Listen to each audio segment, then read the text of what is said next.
Hello viewers, welcome to Newsweek South Asia, a program that talks about breeding of terrorism and its impact on South Asian nations. Let's begin the headlines first. India at UN Security Council expresses deep concern over civilian casualties in armed conflict. Bangladesh detains popular Islamic preacher in anti-terrorism case. And Indian security forces burst Pakistan-sponsored narco-terror module in Kashmir. India has always condemned the oppressive use of violence on civilian populations, regardless of who commits it. In the past also, New Delhi has expressed concern that very little is done to strengthen national and societal capacities of protection, while emphasizing that the protection of civilians in the conflicts is a primary responsibility of national governments. India recently in UN Security Council gave suggestions to strengthen peacekeeping missions. We'll take a look. The world today is witnessing vicious cycles of violence with political, ideological, ethnic, religious and criminal motivations. The outbreaks in different parts of the globe have served as grim reminders of the international community's lack of meaningful progress to uphold their commitments to protect civilians in armed conflict. The deliberate targeting and collateral impact of conflicts on civilians results in long-term negative consequences for whole communities. Hence, the international community must meaningfully advance the protection of civilians, starting with a recommitment to the critical dictum of do no harm. Recently, at a UN Security Council debate on protection of civilians in armed conflicts, New Delhi highlighted that the onus of responsibility of protecting the civilians lies fundamentally with national governments. It is indeed disconcerting that civilians continue to be the primary victims of armed conflict. There can be no substitute for national efforts in creating an environment where civilians are secure.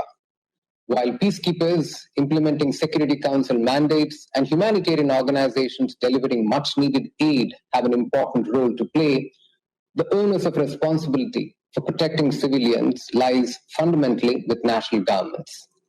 We cannot ignore the adverse impact of terror attacks in today's debate on protection of civilians. Terrorists and terror entities have significantly enhanced their capabilities by gaining access to new and emerging technologies, which present us with new threats, including for civilian populations. Today, tens of thousands of young peacekeepers are deployed around the world and play a major role in helping the missions implement the mandated activities, including the protection of civilians. However, the ever-expanding mandates of peacekeeping missions with limited resources has added to the challenges and complexities that peacekeepers face on the ground. These challenges are compounded further by the increasing use of improvised explosive devices by terrorists and armed groups. Underlining the role of technology in the safety of UN peacekeepers, India has told the world body's top organ that plans are afoot to launch a mobile tech platform in August this year that will provide terrain-related information to the peacekeepers in the line of duty. Addressing the UN Security Council open debate on United Nations peacekeeping operations, improving safety and security of peacekeepers, Deputy Permanent Representative of India to UN, K. Nagaraj Naidu, said that India, along with other UN departments, has been working towards developing a mobile tech platform, Unite Aware, that helps increase situational awareness. Use of field-focused, reliable and cost-effective new technologies in peacekeeping operations that are driven by practical needs of end users on the ground is the need of the hour. I'm happy to announce the Council that India, in partnership with the Department of Peacekeeping Operations and the Department of Operational Support, has been working towards developing a mobile tech platform, the Unite Aware, that helps increase situational awareness and provides terrain-related information to peacekeepers. We have already contributed $1.64 million towards this project and hope to launch it during our August presidency later this year. India, as a leading contributor to UN peacekeeping operations, has also paid the price for peacekeeping in terms of casualties. Hence, in the UN Security Council, India has given a few suggestions to strengthen peacekeeping, which involve pointing out that peacekeeping missions cannot be a long-term response to what are fundamentally political problems.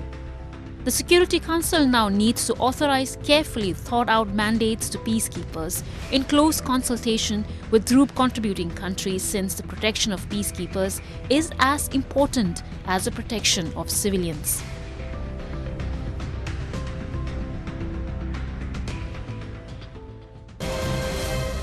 Let's move to Bangladesh, where threats of Islamic extremism are a symptom of deeper social and political problems. In recent months, various hardline Islamist groups in the Muslim-majority country have chosen actions of very violent and belligerent nature. Hateful speeches of many Islamic preachers in the country are inciting violence and chaos. Recently, Bangladesh police arrested one of the country's most popular Islamist preachers on charges of inciting militants, a report. Amir Hamza, who is in his 30s, is one of a new generation of Islamist preachers whose firebrand speeches draw huge crowds in Bangladesh. In the Muslim-majority country, his YouTube video speeches get millions of views. However, this Islamist preacher has been arrested recently on charges of inciting militants in Bangladesh. Investigators had found videos of Hamza's speeches in the mobile phone of a suspect detained this month over an alleged plot to attack Bangladesh's parliament. According to Bangladesh police, Hamza was spreading misleading messages about issues of Islam. A Dhaka court recently allowed police to take Islamic preacher in their custody for interrogation in a case for spreading extremism in the name of religion. Amir Hamza is the latest high-profile Islamist to be held since March, when violent protests by hardliners against growing India-Bangladesh ties killed several people. With regards to the arrest of the individual concerned, I have full faith and trust in the law enforcement agencies and the judicial makeup of Bangladesh. And I think that the country and its leadership is taking the appropriate steps to rein in those elements who use, the religion as a tool to propagate their agenda of hate, and they also instigate a lot of violence and destruction of life and other, resources of the country and the public. So I'm sure that the law will take its own course. In 2019, Mizanur Rahmani Azhari, another prominent preacher, fled the country over fears he would be prosecuted for his remarks. In today's Bangladesh, these Islamists are aspiring to shape society according to their interpretation of what constitutes pure Islam. The radical preachers, many funded by Saudi Arabia, attempt to change the religious character of Islam in Bangladesh, eroding its secular culture, even the constitutional concept that guarantees the separation of religion and the state. With secular political parties like the Awami League forced to depend on the support of Islamists during the parliamentary and local body elections, it will take an extremely strong resolve on the part of progressive forces to prevent the country from being overrun by Islamists and their ideology. One thing we'll have to keep in mind is that there was always a portion of the society of the then East Pakistan prior to 1971 who collaborated with the Pakistani establishment, and they were hand in glove, with other religious extremists who propagated this culture of hate and imposition of a foreign language and a culture, on the Bengali people. So this section of society has probably still carried on and lingered on, and these are what we see are the reminiscences of those elements back from 1971. So obviously it is an erosion definitely in the liberal values in which Bangabandhu Sheikh Mujibur Rahman laid the foundation stones of the Republic of Bangladesh. The growing traction of violent extremist ideology in Bangladesh poses a serious security challenge in the subcontinent. Current counter-terrorism efforts in Bangladesh have largely focused on the use of blunt force and suppression of political opposition instead of attempting to tackle the root causes and processes of radicalization. Dhaka remains rooted in a posture of denial regarding the activities of terror groups on its territory. To counter terrorism, Bangladesh needs to seriously solve its homegrown violence instigated by interference of Pakistani secret agencies. Prime Minister Sheikh Hasina's government should reinforce the capability of its law enforcement agencies and build a political consensus against the threats posed by Islamic radical outfits.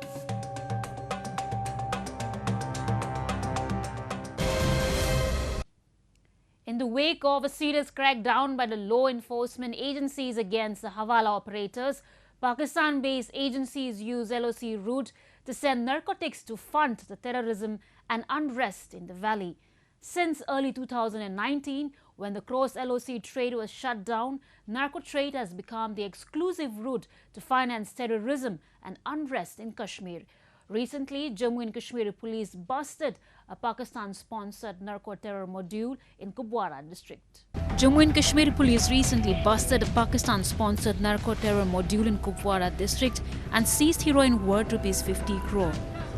During the operation, a militant associate identified as Musajir Ahmad Lone, a resident of Karanbala area of the North Kashmir district, was also arrested. The module was in close connection with Pakistan-based terrorist handles and was involved in drug trade and financially assisting active terrorists in the valley. These recoveries once again expose the interconnection between drug dealers and terrorists. Moreover, this narco-terror module was working for militants to strengthen their activities in the Kashmir Valley and was misguiding and motivating the local youth of the valley to join militant ranks. Kupwara police ने drugs और आतंकवादी के खिलाफ अपने लड़ाई में आज और एक Pakistan sponsored narco terror model को बस्ट किया। इस ऑपरेशन में मुजस्सिर अहमद लोन के नाम पे एक टेररिस्ट एसोसिएट को भी गिरफ्तार किया। उसका कब्जा से 8 केजी हेरोइन, जिसकी मार्केट वैल्यू लगभग 50 करोड़ होगा, बरामद किया गया। ऑन स्पेसिफिक इनपुट्स 2-3 हफ्ते से हमारा टीम्स इस मॉडल के पीछे फॉलो कर रहे हैं। बहुत कई जगह तलाशी भी किया, लेकिन फाइनली कल शाम पे इस मॉडल को पकड़ लिया। ये मुजस्सिर अहमद लोन और उसका ग्रुप पाकिस्तान हैंडलर्स के साथ संपर्क में है। To keep the terror machine running, Pakistan has been using narcotics as a major financing tool in Kashmir. While it has been pushing trained terrorists into Kashmir and also deadly arms and ammunition besides fake currency, narcotics are being pumped into Kashmir to reach Indian markets like Punjab, Delhi, Mumbai to generate money for terror operations and recruitment. As per the data available with J&K police in 2020 alone, 36.08 kilograms of pure heroin and 49.7 kilograms of brown sugar were recovered from different parts of the valley. While Indian security forces have been battling the trained terrorists and have virtually broken the backbone of the network, narco-terrorism is emerging as one of the biggest challenges. The nexus between narcotics and terrorism in Kashmir seems to have a plausible reason for its growth, since Pakistan-backed terror operatives in the valley have a ready-made network over ground workers in border areas who have been acting as couriers of arms, ammunition and fake currency in the recent past. Narcotics have been the primary source of funding terrorism in Kashmir for a very long time, and in fact narcotics have been traditionally a very major source of revenue for terrorists all over the world. In Kashmir, of course, it has many levels. I have a lot of friends who used to be stone pelters, who used to be incentivized into stone pelting through supply of heroin and other highly addictive drugs. So it actually acts as a very, very potent device where you essentially run a drug cartel to create public unrest and then use the sales from it to finance terrorism and weapons procurement. And when you want to recruit, you use the hook of being a drug supplier to recruit. It is a particularly insidious business. It has been documented in Kashmir over several decades now, and it is one of the most underreported stories that there is. It's truly a national security threat of monumental proportions. Through its relationship with the Taliban, jihadi elements and Islamic extremists on one hand and international terrorists and the narcotics traders on the other, Pakistan poses a threat not only to India but to regional stability. In a sophisticated world where the other countries are looking forward to establishing peace, harmony and developing new technologies for the advancement of the world's settlement, Pakistan's state policy of terrorism is causing violence and is creating an environment of distrust in the world. The Tehreek-e-Labbaik Pakistan is one of the most successful far-right groups in Pakistan, which draws its inspiration from Mumtaz Qadri, the fanatic responsible for killing Punjab Governor Salman Taseer in 2011 for criticizing the country's blasphemy law. A recent report by Inside Over website said amid US troop withdrawal from Afghanistan, TLP is emerging as next big global terrorist threat. The past years of US occupation of Afghanistan, as well as various geopolitical changes, may mean that Pakistani intelligence and army may have to find another proxy to continue terrorist activities. The Tehreek-e-Labbaik Pakistan is one such candidate. It has challenged the Pakistan state writ in the past few weeks by indulging in rampant violence and arson.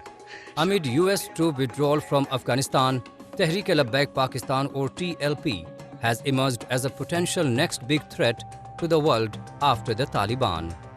Waz Shinoy, a scholar of Europe-India relations, writes this for Inside Over. Inside Over is a website focusing on international analysis and reporting. According to Shinoy, the Pakistan Army strongly supports Tehreek-e-Labbaik Pakistan given its challenges controlling the Taliban and is encouraging the development of the TLP as a proxy. Recently, this radical group had demanded the expulsion of the French ambassador over a cartoon of Prophet Muhammad published in France. Subsequently, week-long violent protests by TLP forced the Imran Khan government to negotiate with it.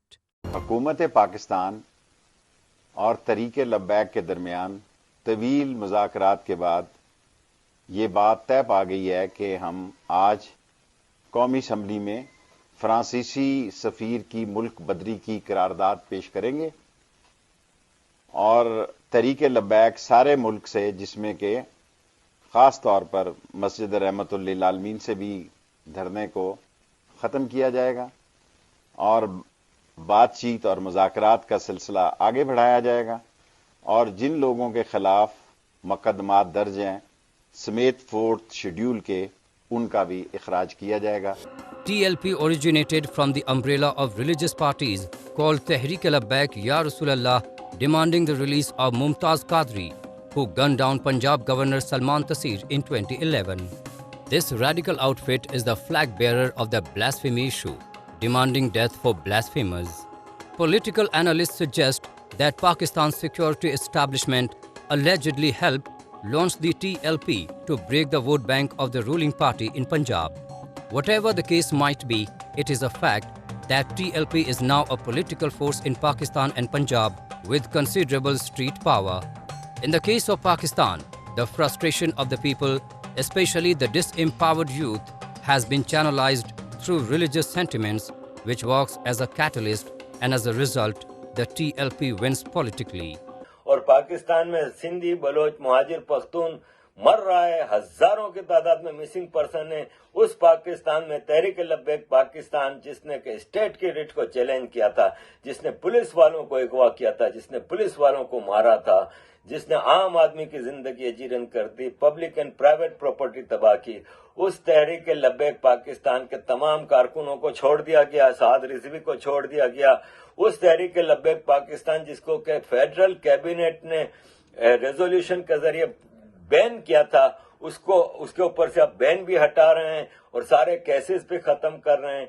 ये army के लोग हैं, इनके खिलाफ इनको surrender करना ही पड़ेगा और ये आर्मी के इशारे पे सारी चीजें चल रही हैं। इमरान खान ऑलरेडी एक बूट चाट पॉलिटिशियन है जो कि आर्मी के कदमों में बैठा हुआ है और उनके कदमों में लौटता रहता है और उनकी हर बात मान रहा है, लेकिन इसको मुस्तकिल प्रेशर में रखा है। In the short period of its existence, TLP has gained heft and is now taking the state head-on, leading to a situation that is in some ways worse than what even neighboring Afghanistan is going through. After 3 decades of war, Afghanistan is barely a state. Pakistan is at least on the outside. But the current collapse of order, with even Prime Minister Imran Khan publicly excusing action against Tehreek-e-Labbaik, is a symptom of severe trouble within a nuclear weapon state. And with that, we come to the end of this edition of Newsweek South Asia. We will be back next week with more news, views and analysis from the subcontinent. Meanwhile, do keep writing to us at nwsa@anin.com. This is Karim Zimik signing off on behalf of the entire production team of Newsweek South Asia. Goodbye and take care.